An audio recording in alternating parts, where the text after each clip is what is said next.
Hello everybody, today I wanted to come on and make a quick video about something that I am super passionate about, and that is doing your own research.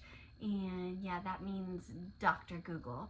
I think for a long time there were all these memes and things going across the internet where people talked about Dr. Google and practitioners made fun of it. And trust me, I get it. I've had people come in and say, well, Google told me to do this many of times, and they were 100% wrong. But I think with our healthcare system, Dr. Google has become a valuable tool, and I think not just for the patient, but for the practitioner in all reality.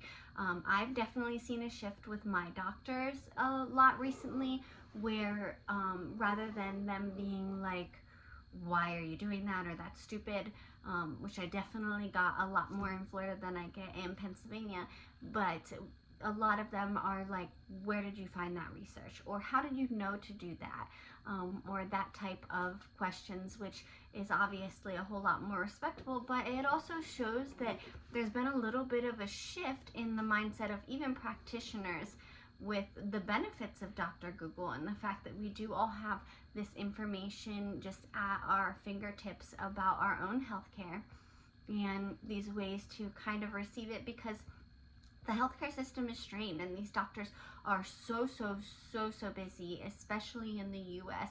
We don't do a great job of getting the information out there when research is found, and unfortunately, most of the research in the US is done by big pharmaceutical companies.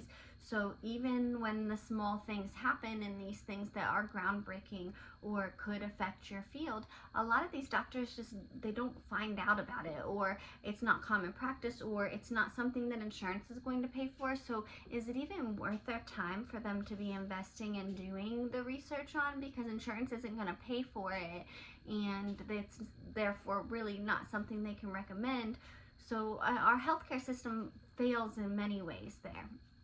But I want to talk to you about you doing your own research and finding the right information about your healthcare, because what I keep hearing from my doctors, and what is a common theme, is how did you possibly find that, or how did you make that connection, or a lot of how are you doing so well, considering Kempton and I have a joke that when we go to see a doctor for the first time, it's just a wash, because they spend the whole time going, there's no way you should look like these brain scans look, which is a little frustrating, but also a compliment, because I work so hard for it, whether it's this hyperbaric machine that I feel like I spend half of my life in, or this red light that I think everybody in our house uses multiple times a day now, or the supplements and protocols and the neurological activities that I do for my face.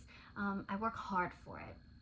And I wouldn't have known what to do if I hadn't done my research. So I have a few tricks that if you're trying to find some great research about a condition, or your condition, or a loved one's condition, how to navigate it, because it's overwhelming. And the truth is, you can find research that says anything.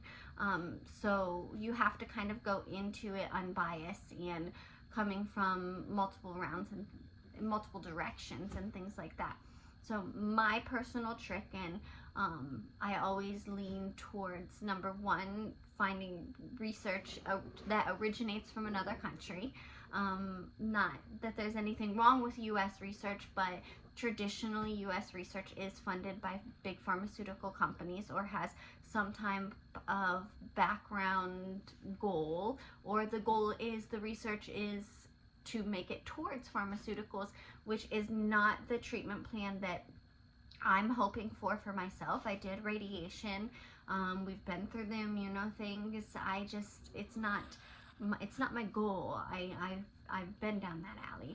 So finding the research that isn't that, I know to look for things that are coming from other countries. But navigating that and really finding the things that maybe didn't make the major news, or are multiple studies that are confirming the same thing. That's what you want to do when you're doing your research. You want to find something that, even if it's not your exact condition, is similar to your condition, and find that there's multiple studies, even if they're small studies, that are backing the same thing. And the way to do that is find a research article. And I like to start with just something that blanketly says a subject that I'm interested in. So hyperbaric, or paraganglioma, or metastasized brain cancer. Those type of things are associated to me, so that's what I'm going to go find an article on. Or holistic treatment for brain tumor. Those type of things are the things that I originally go in to find the research on. And that's just where I start. That's not where I'm hoping to get with the research. That's where I'm starting with the research, because when you do that, you're going to find an article that just has some basic introductory information about your subject, right? Now, how you're going to grow from that is, if you're going into something really specific, like a research on hyperbaric, then you might want to go backwards. But most of the time, if you're starting for something very large and broad, you're going to go into that article and you're going to read it, and you're going to make sure that it sits well with you and that you understand that information. So I'm going to get an article about a paraganglioma and I'm going to read it. Or I'm going to get an article about type 1 diabetes and I'm going to read it. And I'm going to make sure that it has the most recent information that I know and that it makes sense, right? From that, I'm going to go to the bottom, and there's usually this option on most of the educational sites that you can look at places that cited that article.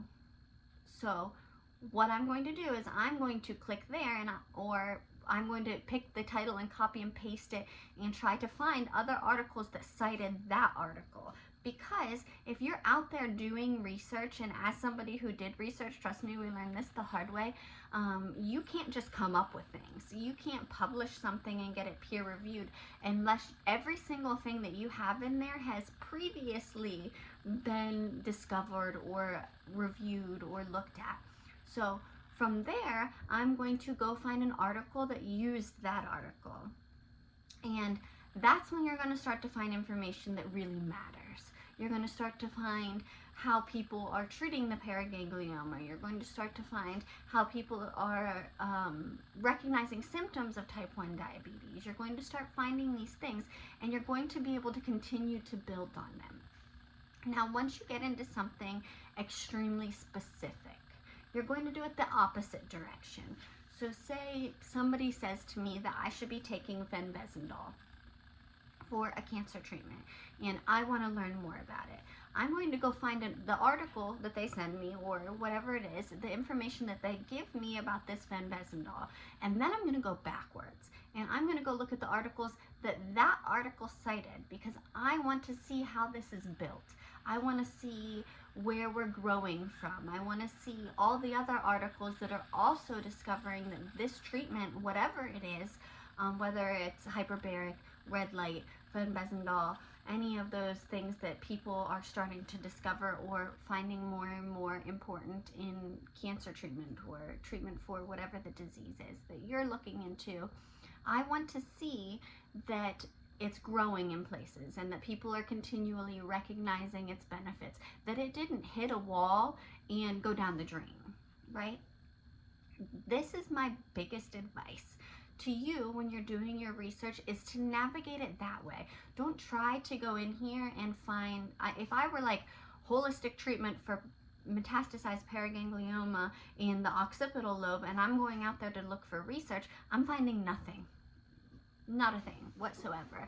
But instead, I'm going in there and I'm looking at radiation necrosis of the brain. I'm looking at articles that are associated with things that I know that require brain healing, like TBIs, CVAs. What is the top treatment for those things?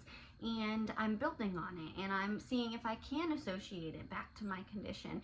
And I'm building my treatment plan based on me, based on that research and my doctor's opinion. I'm not out here doing nothing, but I just went to an appointment at a neuro-ophthalmologist, which, if you didn't know, is like impossible to get into. And the first person came in and I talked to her about, I'm doing hyperbaric and I'm doing the red light therapy, and I know that my eye is doing this or my face is doing that, and I was having a good day. And as a patient, sometimes it sucks when you're having a good day and you finally get into the specialist you're waiting for. So I was having a really good day and I was like, I'm gonna pass this neuro test, no problem. And that's so frustrating. Because I know that 90% of the time I can't pass it. I can see watching this video that my eye's not doing what I want it to do. But I knew that she was going to come in and I was going to pass the test fine.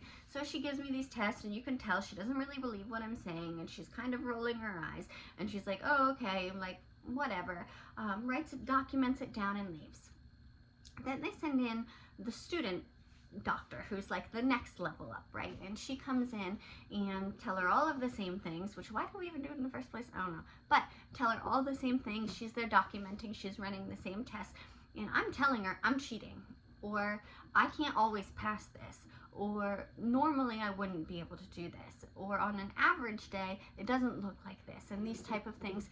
And she is much more receptive. She's like, I believe you, I get it. And I talk about how I started the hyperbaric and my eye's been doing better since then, and the near infrared light, and how I'm trying to stimulate the nerve for its healing and doing these things and reducing inflammation. And I talk about all of these things and these vitamins, and she's on board. But she looks at me and she said, oh, that's all fine and well, but you're passing right now, so I have to document that you pass.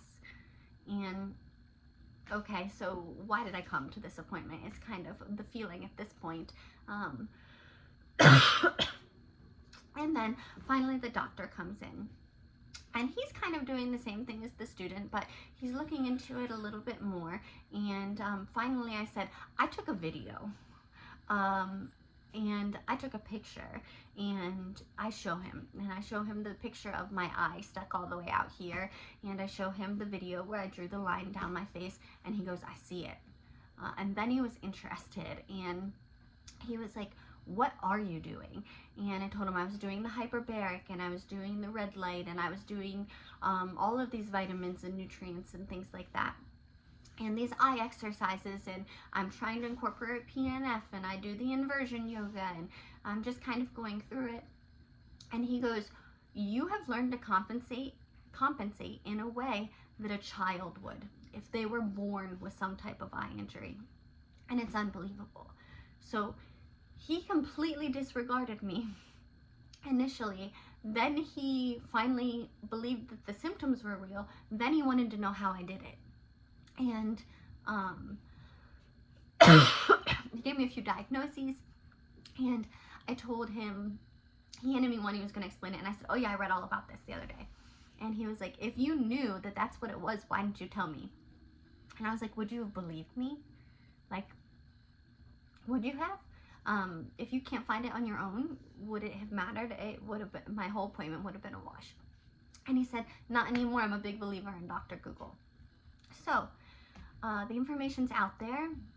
This is my personal suggestion of how to navigate the research and be able to make your own treatment plan, because really, in today's day and age, treatment plan needs to be made you and your heart and what you feel is right, your own research, and a traditional medicine doctor. And that's just my opinion, and I stand by it very, very much so. I don't think I'd be sitting here today looking the way that I look if I didn't. So God bless. If you have any questions, feel free to shoot them below.